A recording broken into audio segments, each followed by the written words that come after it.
You can buy a reproduction of the catalog, which I have here. It's a few hundred pages if you're looking at it. It's many huge. hundreds of pages. Yeah, Let's see. The last page is 786. Love it. And so here, I've printed out the cover. So let's just look at the cover. It's a lot. It's a lot, right? Sears, Roebuck and Company, cheapest supply house on earth. On earth. You know what I thought of when I saw that? The Greatest Show on Earth. P.T. Barnum. He had his circus going around this time. And just in case you thought that perhaps Sears Roebuck were some sort of hucksters or something, they have all sorts of fine print here, authorized and incorporated under the laws of Illinois.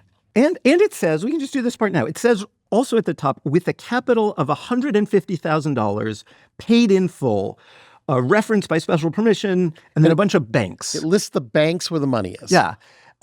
And if you flip a few pages into the book, you actually see there's like a letter on bank letterhead essentially saying this company is legit, they're in Chicago, they have hundreds of employees. And so what is this doing? What this is doing is speaking to the farmer, right? The farmer is the customer for Sears, right? People who live in town don't need Sears. They don't order mail order. They just go to the store. And, you know, the farmer has been ripped off by people all his life, right? And by the way, there's like a picture of an idyllic farm. With a woman and a cornucopia of commerce basically descending upon the farm saying, look at all the stuff I can bring you. So it's like the cornucopia is dumping stuff onto the farm. That is what Sears is doing.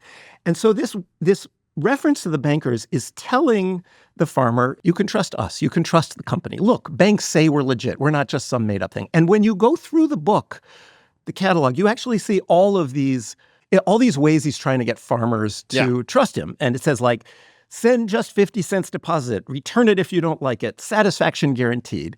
And, you know, Sears was good. It was cheap. Also, that cheapest supply house on earth, like, was it the cheapest supply house on earth? I don't know. What does that even mean? But it was cheap.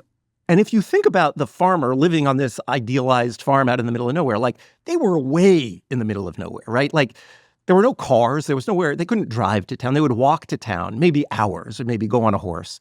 And there'd be like one store.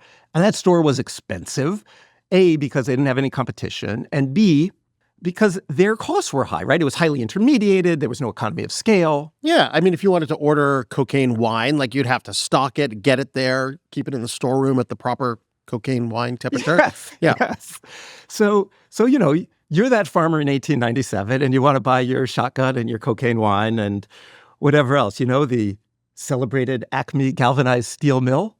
Acme. There's an actual Acme. Like you're like the Wile E. Coyote, but you're going to use it for the little propeller on your plane or something when you go off the cliff. And to make this clear, the way you ordered was like a form? Yeah, it was like a form. You would like fill it out and then put a stamp on it and send it back. Put it in the mail. Yeah. And they have all these instructions for how to order. Like for your clothing, you like measure yourself and tell them your size. They're teaching people how to use a catalog also. Like here's a funny one. I actually printed out the index as well, just so we could look at it. This is the last page. Mm-hmm. It's page 786. And it says in like big letters, big kind of circusy letters at the bottom. Here, you want to read a little bit of it? Read a little bit of it. If you don't find it under the name you are looking for, you may find the article indexed under another name. Don't say it isn't in the catalog. It's like it's yelling at you here. It really is yelling. It's in big type. Yeah. Look carefully through the index under every name the article could possibly be listed. Yeah.